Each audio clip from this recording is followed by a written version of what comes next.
The Saints upset the Eagles to keep their playoff hopes alive, although they're slim, but it's enough to keep us talking. Plus, Marshawn Lattimore saved the day. We're going to talk about all that right here on the Straight Up Saints podcast. You're listening to the Straight Up Saints podcast.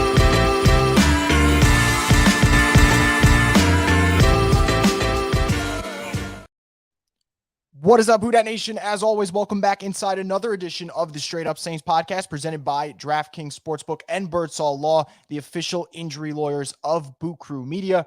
The Saints upset the Eagles, extend their winning streak to 3 games, which is the longest of the season by far. A lot of good to talk about, a little bit of frustrating to talk about as well. Of course, in a game of this magnitude where you start off 13-0, then kind of give up the lead and then have to claw your way back into winning position. But let's start off with the first thing. And the first thing that I want to start off before I get into anything else is the fact that Marshawn Lattimore, in his first game back, game-sealing pick 6. It was easily the play of the game.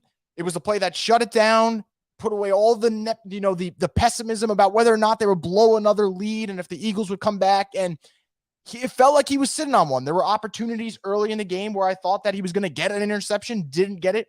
Ends up getting that crucial pick 6 to put them up 20-10. And I think, look, we'll talk about the playoffs in a minute. We'll talk about what the Saints need to do, but they're a better team when Marshawn Lattimore's on the field. We all know that, and you see it in his first game back since October 9th, a pick 6. Excited for the present in terms of what he did. More importantly, excited what this defense could do maybe next year with Marshawn Lattimore fully healthy. 23 is a special player. I want to give him his shout out to open up the show because he really was outstanding. So let's get into this Saints-Eagles game and what went right, what went wrong. And I think for starters, what went right is something that I talked about last time. And I think it's the one thing that if the Saints do keep Dennis Allen, and I kind of think they will, and I'll talk about that in a minute, I think this is going to be why they're probably extremely pleased with the way the defense has played over the last, I'd say, 5 games.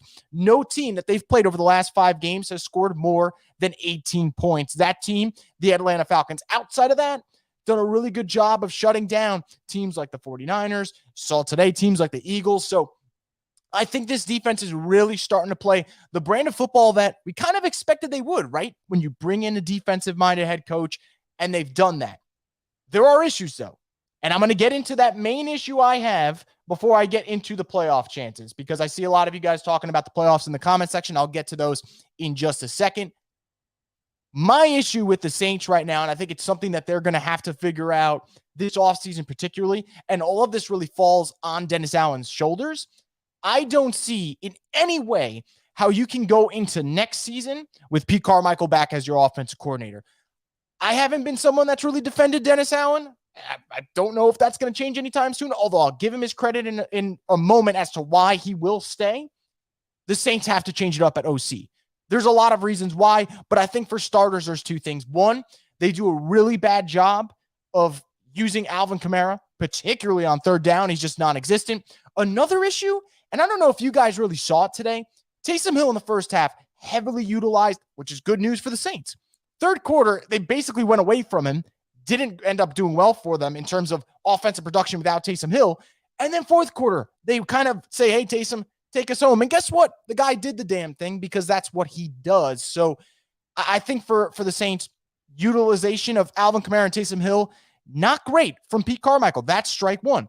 Strike 2 for me, Saints are just not a creative play. I would say just a play action team, not creative. Screen game, not creative. And the lack of creativity in the passing game is something that shouldn't happen. And I know you can say the O-line's banged up. You can say the wide receiving group is banged up. You can say, hey, look, Chris, it's Andy Dalton. What do you expect?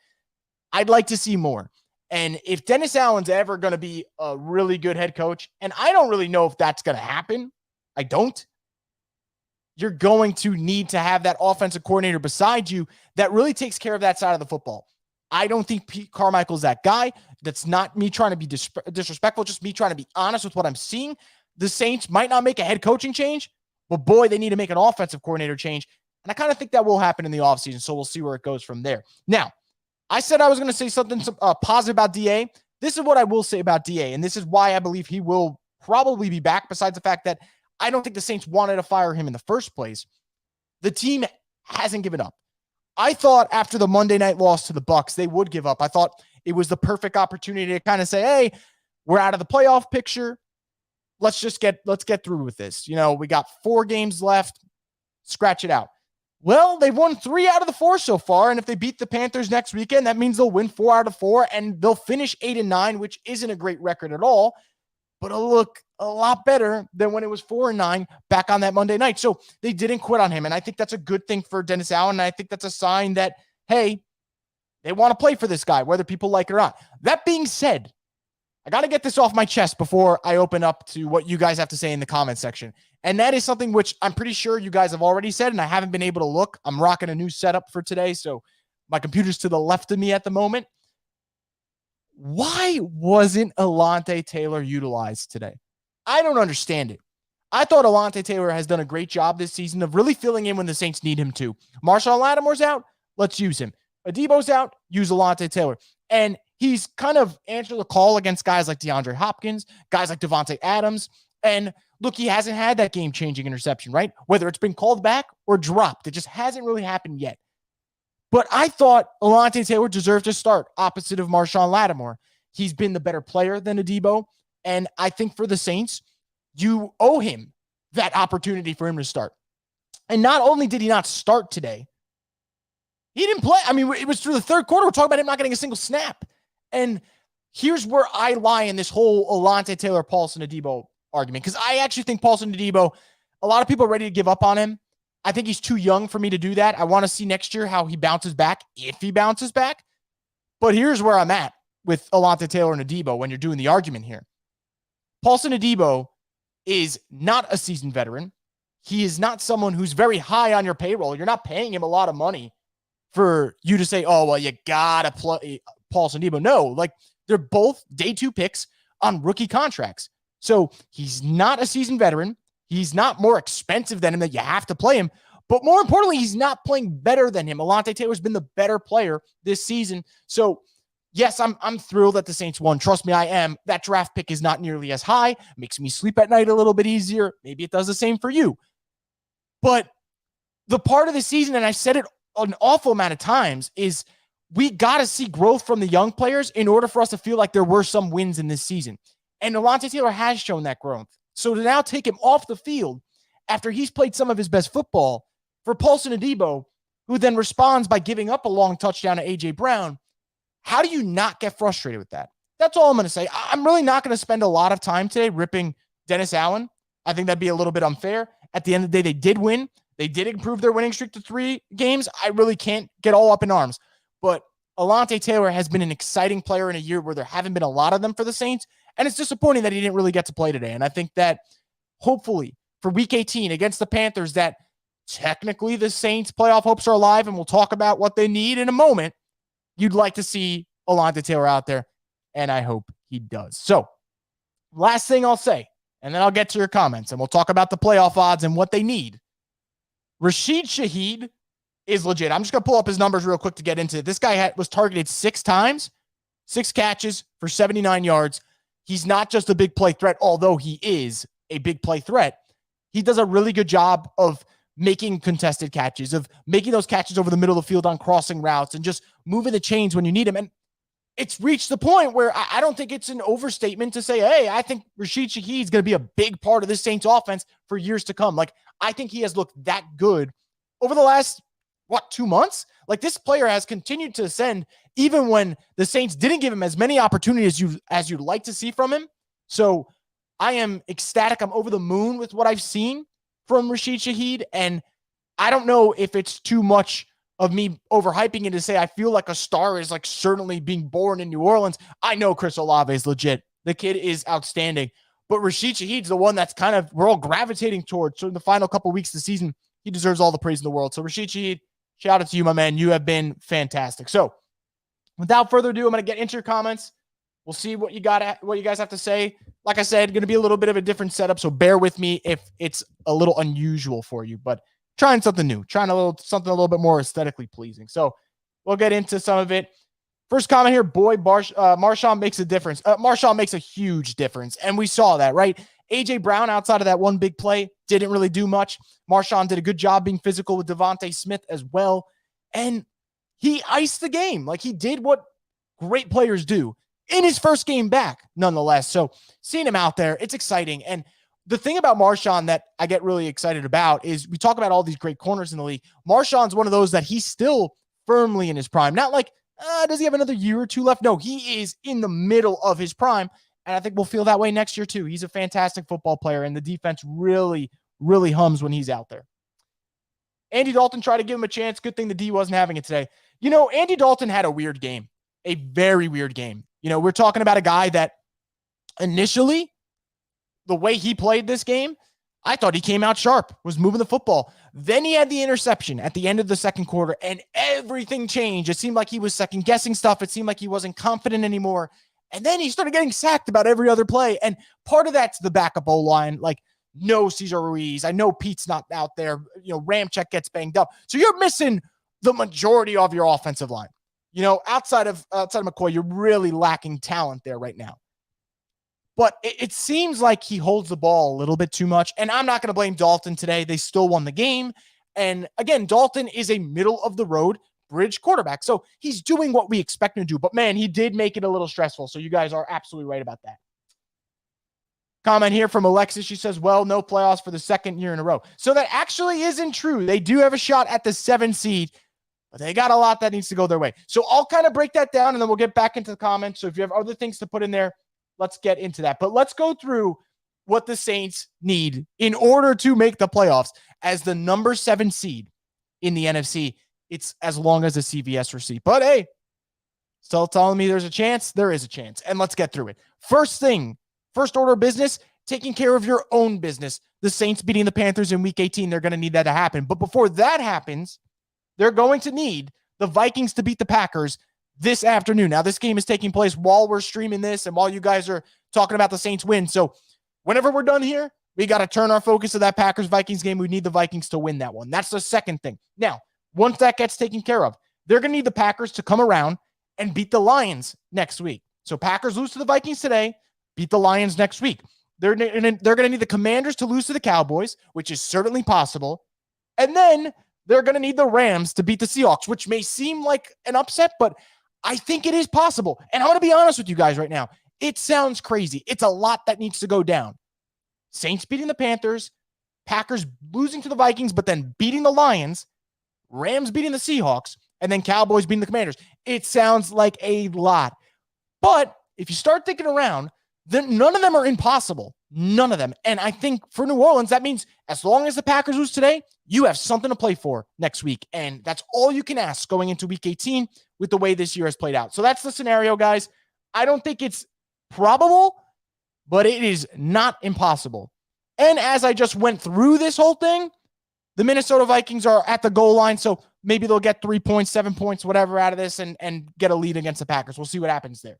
So that's the scenario. And as you guys said, they have a shot, but it's not the biggest of shots. And boy, it would have been great if the Panthers won today, and then all of a sudden, the field really opens up where it's Saints-Panthers, and then you're paying attention to the Bucs-Falcons game. The Bucs-Falcons game is now irrelevant to this entire conversation. And look, part of it comes down to New Orleans could have handled their business on Monday night against the Bucs a month ago. And if they did that, we wouldn't be in this conversation. But that didn't happen. You can't change the past. You can only control what's ahead of you. And they're going to need a little bit of luck to bounce their way. But every team that usually makes the playoffs has a little bit of luck that goes their way. And we'll see how that kind of unfolds. So let me get into more conversations that you guys have talking about being big Jets fans and Vikings fans.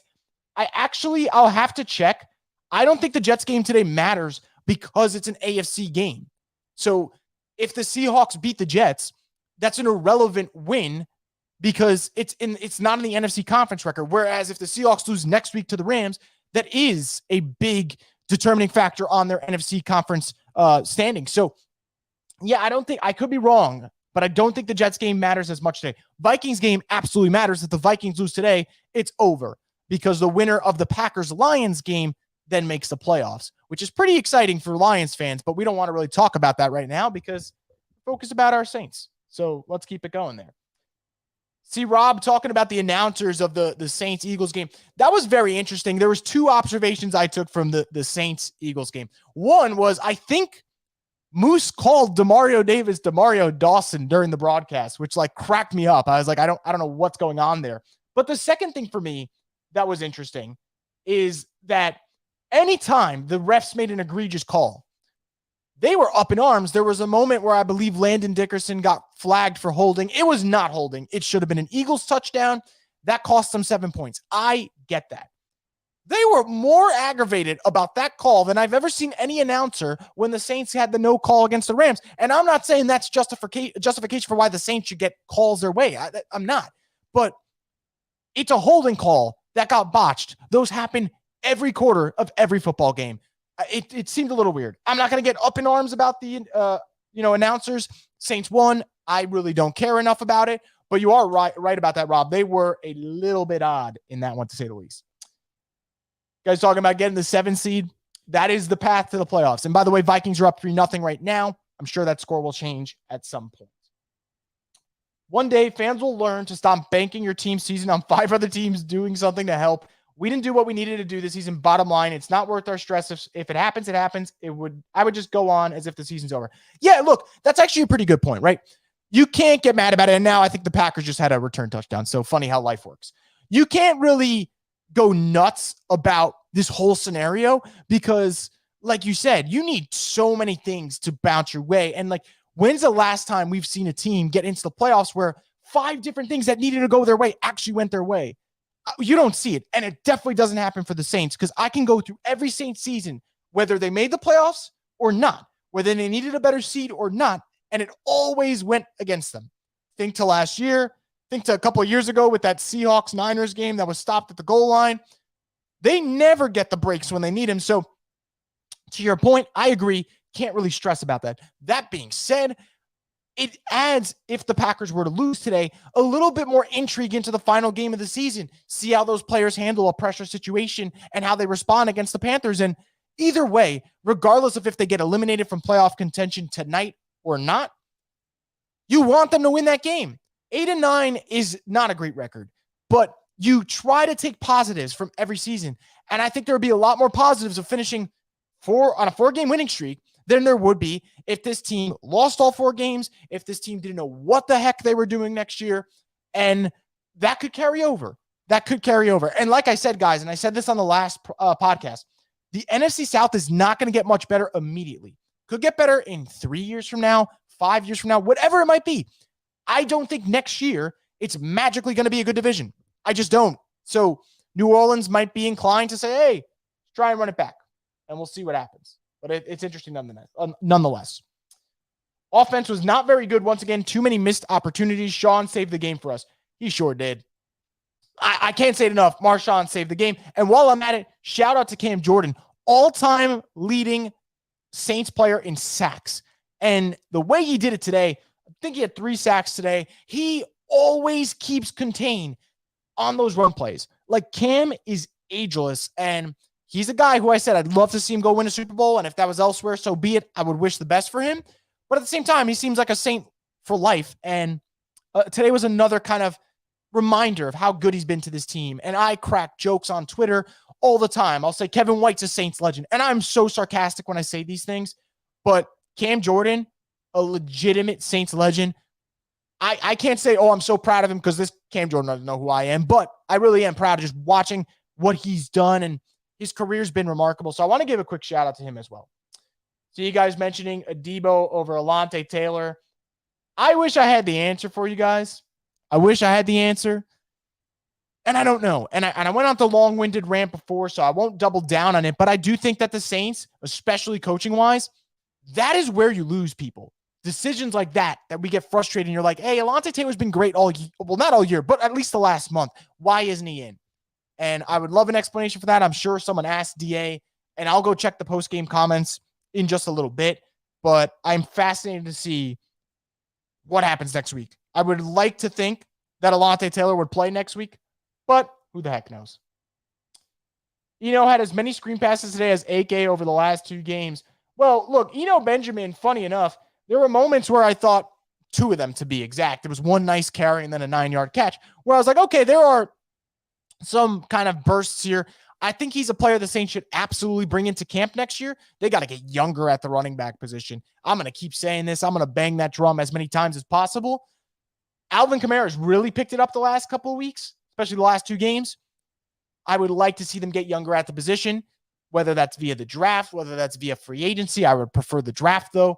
We'll see what happens. But, Benjamin, 2 flashes today. Hopefully there's more against the Panthers. And if there are, bring him back for next year. There really is no negative aspect to doing that. So we'll see what happens there. See more comments here about Alontae Taylor, so I'll just get them up on the screen as we talk about it. And I'm glad we're all in agreement here. Alontae Taylor should have played. It's egregious that he didn't play. And while you guys are on the subject of Adebo, let's kind of keep it there, right? So Max says, I definitely want to keep Adebo. He's got the talent, did well in camp. He's going to be in the league for a while, just needs some more growth. Yeah, I think Adebo, it's been a rough year, a really rough year. He's had like a 2-game stretch where I felt really good about what he's done. But again, next year's going to be year 3, still on a rookie contract at a very important position. You can never have enough cornerback depth. So if next year they're outside cornerbacks or Lattimore, Adebo, and Alontae Taylor, I like that. Like I'm still confident about that group, and then you go into the offseason and you're not really worried about the cornerback spot. And a lot of teams are. So that's where it's good. As for the secondary part about him growing as a player, you hope that's the case. And I think he showed too many flashes as a rookie to think that he can't get back there, because I think he can. So I'm very intrigued to see how that all plays out. I hope it works to his benefit, but we'll see what happens. We're just going to have to be patient. Caden Ellis is a goddamn dog. Saints seriously need to do what's necessary to have him back. He is just putting up numbers this year. I'll pull up his stat line from today. He had another great game. Let's get to it here. He had 5 total tackles, 4 that were solo, 2 tackles for loss, and 1.5 sacks. He has been one of the breakout stars of this season. And after seeing guys like Trey Hendrickson leave, and we all wondered, is it a fluke or not? I would like the Saints to pay Caden Ellis badly. I think Caden Ellis is starting to figure out what he can do in a larger role. I believe he's only 27 years old. And I think for Caden, he's the type of player that the Saints should want to have in that building, right? DeMario's getting older, and you know that Pete Werner's an emerging star, but who's going to be his running mate once DeMario's time's up? So I'd love to see Caden back. And to your point, by any means necessary, if you can, bring him in. Just got to have our fingers crossed and hope he's here. But it would really sting if Caden Ellis signs elsewhere and picks up right where he left off this season, because I think he's kind of played too well to say it's a fluke. I don't think it's a fluke. I think he's looked that good. Does it mean he's a star? Absolutely not. Does it mean he's a really, really good football player? Yeah, I think it's that one for sure. Joseph says, I want the Saints to draft a new young QB, keep Andy Dalton as backup if we can't get someone better, and get a new offensive coach to help DA if they keep winning. Well, I think that's for certain about getting a new offensive-minded coach. I think Pete Carmichael's got to go.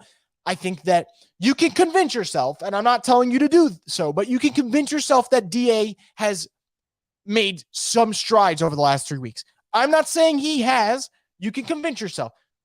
Pete Carmichael does the same thing every single week, and it's very frustrating. Also, remind you, the Saints are winning games right now with their defense leading the charge. That's DA's side of the football. Pete Carmichael, I know I sound super critical of him, but someone's got to be, and I think that he should be gone. So I agree with that. As for the young quarterback thing, Saints probably get a first-round pick from a Sean Payton trade.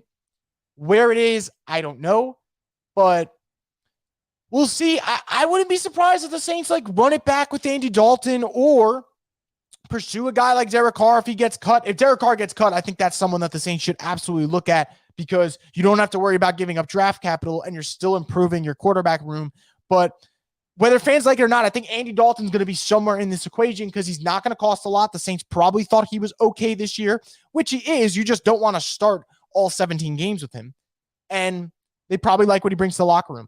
I'm not saying that's what they should do. I'm just saying wouldn't be surprised. But don't get me wrong, young QB with Andy Dalton there as the veteran, getting a new play caller, that's the dream. But I do think the Saints are going to kind of one more year push the let's try and compete now. And maybe they do a good job this time around, maybe not, but that's what they're going to try to do. That's for certain. I just think that, that's where they're going to go. And I know that's going to upset some people, and I don't blame you guys, right? This Saints QB room needs an overhaul, an absolute overhaul. But I'm just trying to think what they might do, and I don't want to really sit here by, next season and get frustrated that someone's back. I just want to kind of keep it open and understand that it is possible. So we'll kind of see what happens there. But guys, just keep your options open. Consider everyone, you know, whether it is like a Brady or a Derek Carr or a Jimmy Garoppolo or trading up to get a CJ Stroud or a Will Levis or an Anthony Richardson. I'm going to list off a bunch of quarterbacks or trading for Jordan Love. Like, there are a lot of options the Saints are going to have this year. You just got to hope they make the right one. And we'll see what happens. Question about Jets Seahawks. Again, I said before, I could be wrong. I do not believe it matters. But yeah, we'll see what happens. You have a question. If Washington loses and we win next week, we have playoffs, correct? No, they need more than that. Now, Washington does need to lose next week. The Saints need to win. Saints also need the Packers to lose this week, but then win next week. And they also need the Rams to upset the Seahawks, which I low-key think is going to happen. The Packers one's for me it. Like, because I could see the Packers winning next week against the Lions. I could see the Commanders losing next week to the Cowboys. I can see the Rams upsetting the Seahawks. But what I don't know is going to happen, or where I'm most concerned, is Kirk Cousins and the Vikings and whether or not they can beat the Packers, because they have a really bad job of proving they're legit. Kirk Cousins and the Vikings like to say we're legit. We're not frauds.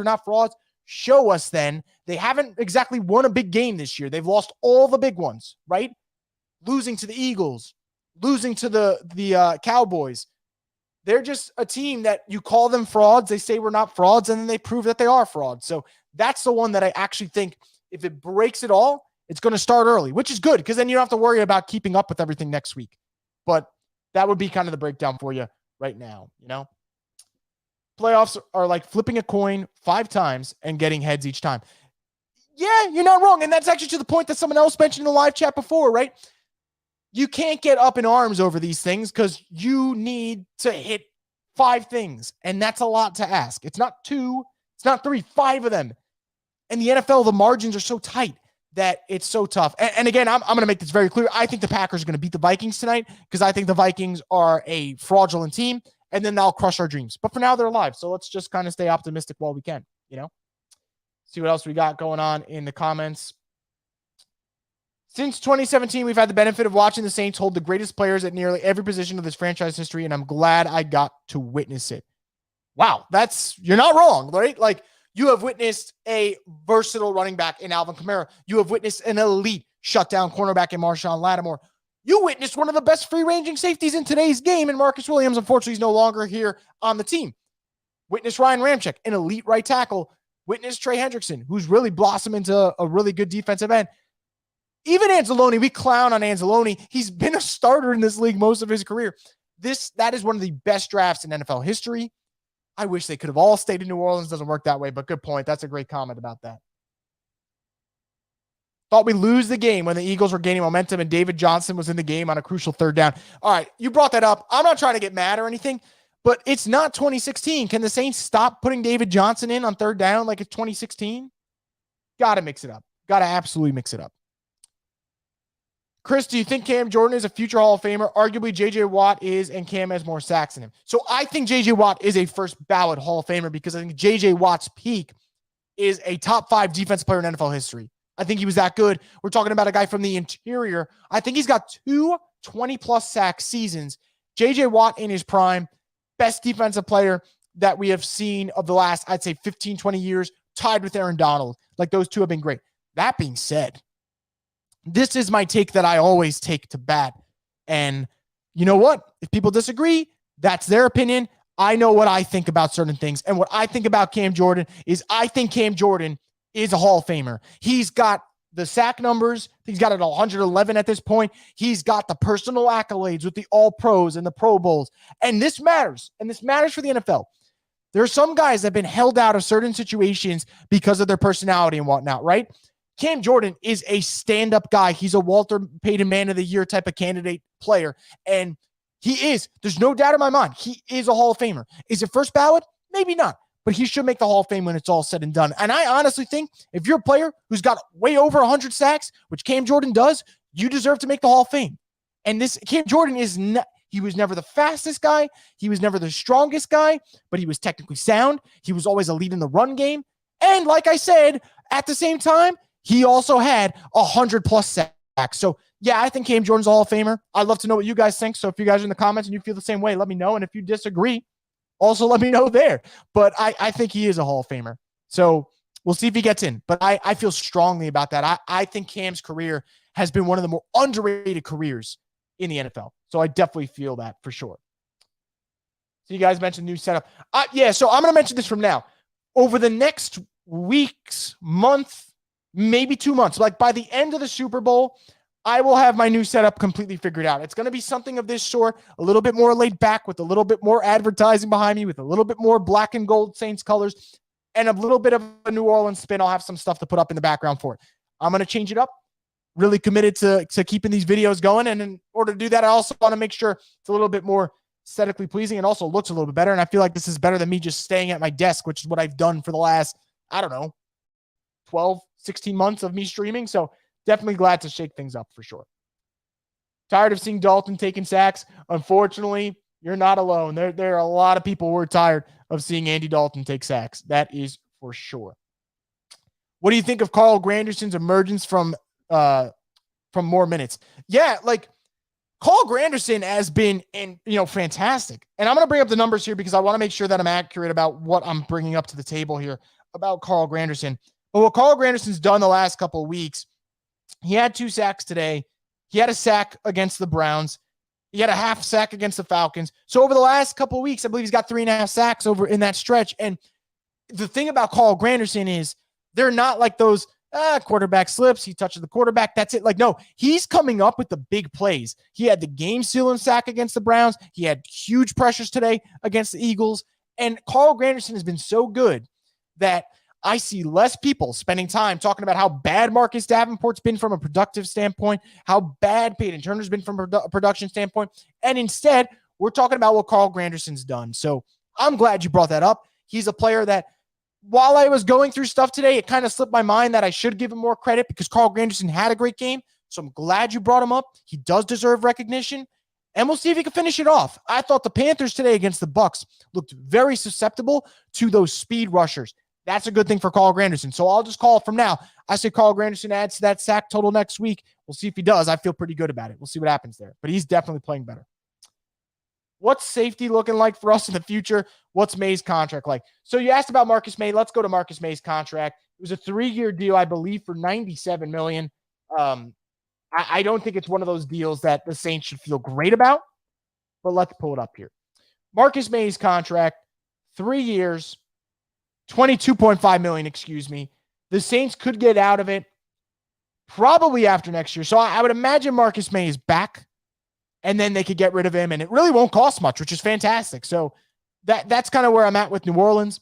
I think you got to stomach another year of Marcus May, which has been filled with no turnovers, a couple of injuries, and unfortunately some bad headlines away from the gridiron. So not really loving what Marcus May's brought to the table. And as I say this, Kirk Cousins just threw a pick, and it's about to get returned all the way to the house. So I've said this 1,000,000 times, and I'll say it 1,000 more times. Anytime Kirk Cousins and the Vikings need to win a game that either benefits the Saints or proves they're not frauds, they wet their pants, and they're doing it again. So, yeah, that's kind of where we're at. And the one game that he won was against the Saints in the playoffs. So that's fun. That's fun. But, yeah, back to Marcus May. Not a good contract. It's pretty upsetting, to say the least. I don't know if it was talked about, but welcome back, Lattimore. Hope he stays a Saint for life. Yeah, we talked about it enough, but can't say it enough, right? Lattimore being a beast. It's what he does. It's what he's always done.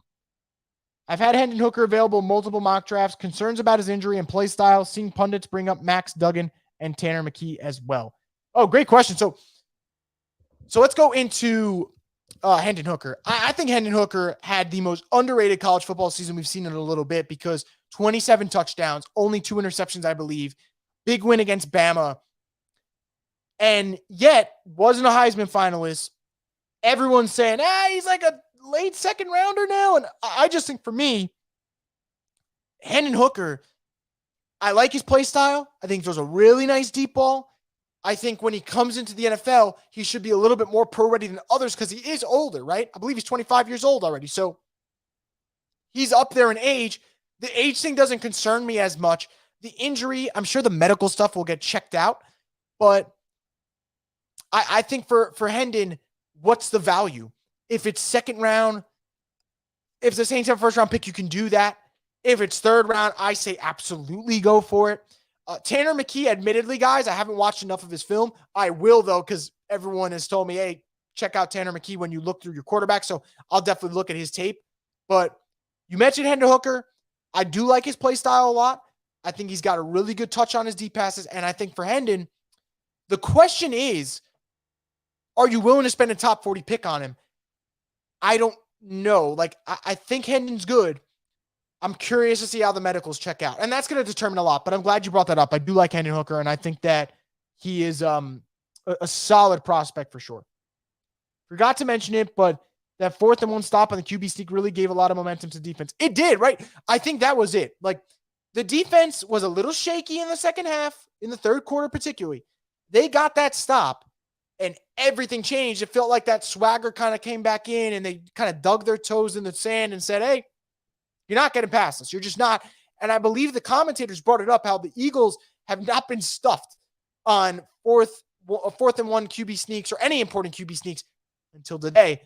Now, not having Jalen Hurts kind of literally hurts that problem, but still, man, got to stop them in the trenches. They did that. Would you rock with Minshew as our QB? No, I would not. Let me tell you why I wouldn't rock with Minshew as a Saints QB. I think Gardner Minshew is one of the better backups in the league. I think he's a fringe starter. Like, I think Minshew would start for the Colts. He'd probably start for the Jets. Probably start for the Falcons. But and I know people might disagree, I'd rather just have Andy Dalton than Gardner Minshew. Now, I would rather have neither. I'd rather the Saints go a different option than those two. But since I'd rather have Andy Dalton than Minshew, then yeah, I'd probably say I wouldn't want to rock with Minshew. And while I'm at it, Gardner Minshew the last 2 games has been okay, but you're starting to see why Jalen Hurts deserves a lot of credit when it comes to the MVP combo and kind of what he's done this entire season. It was criminal that the Saints didn't play Taylor almost at all today, considering how good he played this year. It wasn't almost criminal. It was criminal. So, yeah, that is for sure. Should we look into Max Duggan? I am torn on Max Duggan, man. Part of me sees the numbers, sees the grit that he plays with, and I want to believe that Max Duggan can be an NFL quarterback, like a starting NFL quarterback. But I also, and I'm not comparing them as playing styles because I think Max Duggan's a better player, but I've also seen Sam Ehlinger give Texas those gritty runs and make those plays that were improvised and win a lot of games at college. And you're like, hey, fan base loves him. He's a good leader. But you watch Sam Ehlinger in the pros, and I've never seen him really make a pass in the pros where I'm like, he can be a franchise guy or he can be a starter. And we saw that this year, right? He didn't have it. And I think Max Duggan's a way better prospect. I think Max Duggan's just a better player overall, better arm.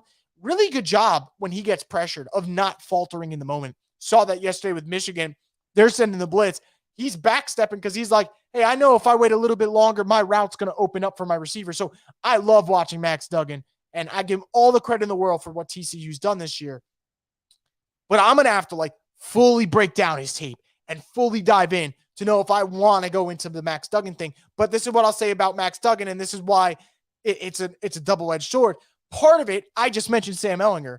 There is that other side that, yeah, Jalen Hurts lit up Oklahoma in the Big 12, lit it up for Oklahoma and looked great. And people were like, hey, he's a good runner. But is he an NFL thrower? And he's developed into one of the best quarterbacks in the league. So, there is the other coin to that. So that's why I'll never count it out. But I do think that there's a little bit of hesitancy for me when I look at Max Duggan. But great college player. And I'll tell you from now, I will be rooting for him when TCU plays Georgia in the national championship game because I'm a little bit tired of Georgia, if I'm being honest about that. Really want to see if Eno can prove his worth next week. Yeah, it would make it easier. To your point, it's one less running back that I have to bring in. They would still need to bring a running back in. It's one less, and that would help them a lot. So I would definitely be good for that. What if DA somehow takes the Saints to the Super Bowl with a new QB, but loses a close game? Should they still keep him? Yeah. Look, I've been critical of DA, but if he ever makes a Super Bowl with the Saints, then we would have to stop, at least for a little bit, the criticism, And I think DA deserves a lot of the criticism he got this year. He's too conservative at times. He makes the same mistakes. He makes questionable personnel decisions. He has gotten it wrong with the offensive coordinator hire. But they're going to give him another year, it seems like. And next year's it. Like, no more babying, no more ands, ifs, or buts. You either put up or you get out of New Orleans. So we'll get our answer there. But to your point, in that hypothetical scenario, yeah, you would have to, you'd have to stick with him. I thought Juwan proved he can be a tight end one this season. Yeah, I think Juwan is getting there. I think Juwan still has work to do, but Juwan he's a solid football player. So he's like a fringe starter, but that's a good thing because he's in his second full year of being a tight end, which means year 3, he could pop. He really could. And I'm all in on Juwan, man. I'm all in on him actually being legit at tight end. So yeah, I like that observation. I agree with you 100%. No, everyone wants them to go QB in the first, but if I don't think any of the QBs in our range are worth it. We need help on the D line, and free safety day 2 should be reserved for running back and QB. I 1000% agree with you. I can't mention it enough. I think the Saints need to get younger on the defensive line. I think they need to get younger at defensive tackle. I think they need to get younger and faster at defensive end. So, yeah, I'd love to see them beef up the defensive line in the first round of the draft if they get a first-round pick from Sean Payton. Plus, let's say they trade with the Broncos, right? Broncos own the 49ers pick. That's not going to be a high enough pick to draft Bryce Young or CJ Stroud or Will Levis. Maybe even Anthony Richardson. It might not be high enough to draft him if someone falls in love with him. So we'll see what happens. But I love that observation for sure, without a doubt. Cody says, why do they always kick field goals on 4th down from the 2 or 3 yard line? It drives me nuts. I've always been a big proponent of when you're dominating time of possession and you're dominating in the trenches, if you have a chance at the goal line, 2 yard, 3 yards, definitely 1 yard line, go for it. Because the worst thing that happens is you get stuffed and they got to go 99 yards down the other way. And with the way the Saints played defensively in the first half, there was no way the Eagles were going to go 98 yards to score. So don't kick the field goal. 3 does nothing for you. 7 does a whole lot more. And I think that's something for next season. If DA's back, that's what I'd like to see them do. That's where I'm at for sure. So if you had a New Year's resolution you would want the Saints to implement, what would it be? I think what it would be is get out of your comfort zone. Get out of your comfort zone. You want to keep DA? Fine. Doesn't have to be all these Sean Payton assistants running the building as well. Go out there, find an offensive coordinator. Maybe it's a young guy from a team that doesn't work out, but maybe it's a different option, a new voice in the building. Get out of your comfort zone there.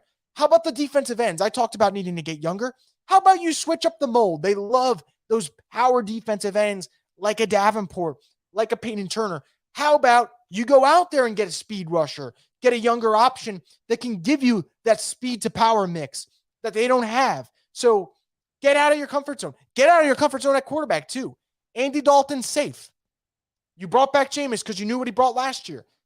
Explore. Go out there. Look into Derek Carr. Look into a Tyler Huntley on the trade market. Look into a Jordan Love. Look into a Tom Brady. Look into the draft with an Anthony Richardson. Look into different options.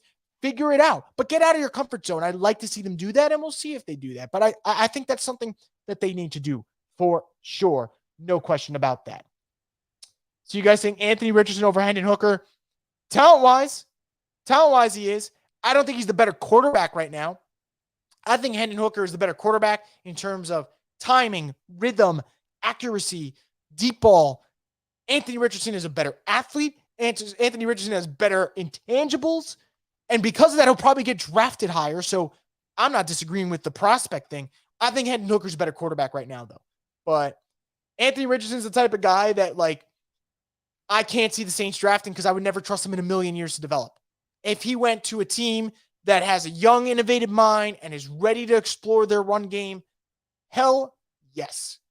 Don't think that's the Saints, though. So for that reason, I'm kind of iffy about that. Hooker's so system dependent, and both will sit 1 year. So what's the downside of a younger player with more upside? There is no downside to that part. The downside is I don't know if I would trust the Saints to develop Richardson. I really don't. But who knows, man? Who knows? We'll see what happens. And to your point about systems, I think every quarterback, for the exception of 4 quarterbacks maybe right now in the NFL, are, and maybe 5, are system dependent. I don't think Burrow's system dependent. I don't think Allen's system dependent. I don't think that Mahomes is system dependent. I don't think Herbert's system dependent. And honestly, I don't really think Lamar is. I think actually his system hurts him sometimes because they're so like smash mouth football without investing in wide receivers. That said, and I'm sure someone mentioned in the chat, like everyone's really a system quarterback in some degree, right? Some players are better in certain systems than others.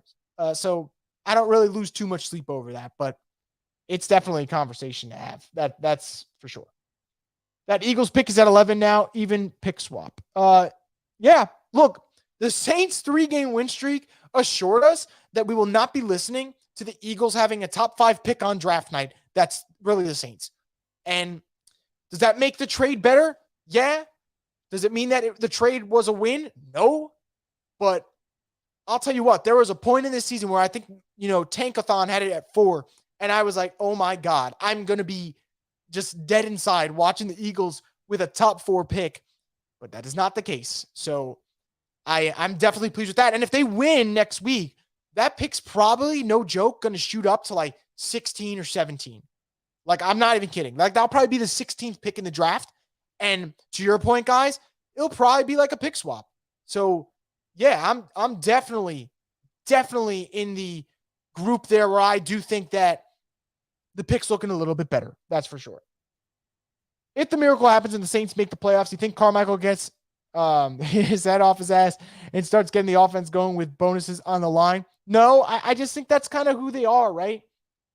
Like, I think they are a team that's very conservative, a lot of run plays, and I don't think they made the playoffs that would change anything. I just think they would kind of stick to who they are, which is unfortunate. But I do think that, I would take that anyway. I'd take playoffs over no playoffs. That's just where I'm at in this situation.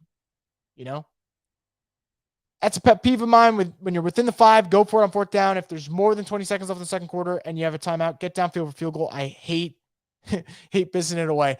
Yeah, I mean, how many times have they done that this year, right?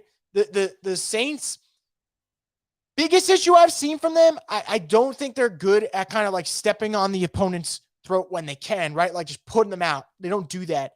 A lot of teams struggle with that though, so it's not like a Saints strict thing, but it is something that I would like to see them get better at. DA or no DA. Brady gets too much negative attention with the media. He just balled out today, and it's not crazy to say he's still in his prime. I love to have him for next year. I said it last week. I was like, I think people are putting so much of the Bucs' downfall on Tom Brady, but it's like their O-line's banged up. Their coaching staff has deteriorated. They're not that healthy. And I think Brady is declining because, yeah, he's 45. He's going to be 46 next season. But he can still play, guys. Like, saw it today. He has some pretty good throws down the field to Mike Evans. So, yeah, I'm right there. Kind of disappointed at how they've chosen to use Penning towards the end of the season. I thought he'd have a bigger role by now. I could be wrong, though. I agree with you. I kind of thought, like, wouldn't you want to know going into next season how he played in a couple of starts? Not the case. He is getting more reps, so like, that's good, but I kind of agree with you. I thought that he would do a little bit more. Of all the free agents or tradable QBs, who are your top 3 and an honorable mention or 2 if we don't draft a quarterback and Dalton or Jameis are out? Okay. Let's go my top 3. Free agents and tradable QBs. Okay. I'm gonna start off by saying Lamar is a no-brainer. Like, Lamar would be the ideal guy you'd want, but I don't think he goes anywhere. He's gonna get tagged. So let's take Lamar out of this, even though that would be my dream to see Lamar play for the Saints. Take Lamar out. I would say the 3 quarterbacks that I'd like to see the Saints pursue, one of them would be Tom Brady. The other one, and that's if you bring in Sean. The other one would be Derek Carr, because I think there's familiarity there with Dennis Allen. I actually think Derek Carr is a solid quarterback. I think Derek Carr has his limitations. Like, I don't think Derek Carr is great. I think he's good. And I think when Derek Carr is playing at his best, he's like the 12th best quarterback in the league, right? Like, he's in that Kirk Cousins, Dak Prescott conversation when he's playing well. So I think that would be an upgrade for the Saints. The third guy, this would be a trade, and this would be if the Saints want to get super risky, I'm interested in Jordan Love. Like, I'm biased. Like, I like Jordan Love coming out of Utah State, and I don't know what Jordan Love's trade market would be. But I think Jordan Love is the type of player that, like, you take a swing on if it's not that expensive to get him because the arm is there. He sat behind Rodgers for 3 years now. He's had to learn something, just something there. So this is bias coming into play for me, but yeah, Brady, Derek Carr, and Jordan Love would be a guy that I would look into. Like, I think Jordan Love's got a really good arm, and I don't know if Jordan Love's going to be a starter, but someone's got to find out. He's still really young, and the only way you find out is if he plays. So that for me, is where I'm at. That's where I'm at. And I see some people talking about maybe going for Jordan Love, and it makes sense. Yeah, I'd pursue him if the other options aren't there. Like, I think Jordan Love has some talent. I know. I'm telling you guys from now, it's a warning from now. When the offseason begins, I'm going to do about 20 different videos, each on certain quarterbacks that the Saints could pursue and whether or not I like to see them do that. So just keeping you guys a little warning for that, because it's a QB carousel that's about to be spinning, and we'll see where the Saints land on it. I like this comment here. Carr is a product of having to play like Brady to win games because his team constantly has him in terrible positions, which he can't do. I saw two things about Derek Carr that, like, for me were like, okay, I think he gets too much criticism. One, since he entered the league in, I believe, 2014, the Raiders have had the 32nd ranked defense in the NFL over the last 8 seasons. He's had 6 head coaches. They have butchered first-round pick after first-round pick after first-round pick while he was there. So instead of helping the supporting cast around him, you drafted Henry Ruggs, who's out of the league. You drafted Damon Arnett, who's out of the league. You drafted Alex Leatherwood, who's out of the league. You drafted Jonathan Abram, who is not a good safety. You drafted Cleveland Farrell, who is a bust. Those are like 5 first-round picks right there. Those could have been guys that you built around Derek Carr, but instead you whiffed on them. So, yeah, I think Derek Carr is a really intriguing option because he's a solid quarterback, not a great quarterback. He knows DA. So, yeah, I think that it's going to be fascinating. Are you going to be doing these streams for playoff games regardless of us being in or not? Love these post-game rap/chill sessions. Well, I'm going to definitely do live streams this offseason for sure. I don't know if I'll do other games because I don't know if how I'll feel about them, but I will definitely be doing live streams if any news breaks for the Saints. Like if Sean Payton gets traded, you bet 10 minutes later, 5 minutes later, we'll be here to cover it live. If the Saints make a trade for a quarterback or sign a quarterback, we'll be here to cover it live. If the Saints make a trade on draft day, cover it live. Free agency signing, I'll have all that. So live streams will not be going anywhere. They will not be on your Sundays as we've done this season because season's got pretty much done at this point. We got one more game left, hopefully another, but Vikings are doing a pretty good job of making sure the Saints don't make the playoffs, so that stinks there. But yeah, live streams will not be going away anywhere. I think that this system of just being able to chat with you guys, like I enjoy the heck out of it. So they will not be going anywhere from me. I just can't see it. All in all, this season's been bad, but they've had a strong run since 2007, and we've had a season similar or worse than this, and we've bounced back. I have faith. Yeah, look, this is where DA gets to prove if he's the guy or not. Now, we all think he's not, but if they bring him back next year, that's it. Like, I think it'll be you make the playoffs next year or you're fired. And I think there's a finality to that and there's closure to that you feel good about it. And to your point, look, us Saints fans, yeah, this has been a miserable season. The worst it's going to finish, though, is 7-10. And you're not staring down the barrel of like constant 3-14 or 3-13 or 2-15 seasons that other teams have gone through, right? Like the Texans, they don't have a coach. They don't have a quarterback. They don't have a good roster. Like that's where you don't want to be. You know, I saw so many people this year talking about like Saints are done for years. They're done this year, even if they make the playoffs. And next year could be difficult, but salvageable.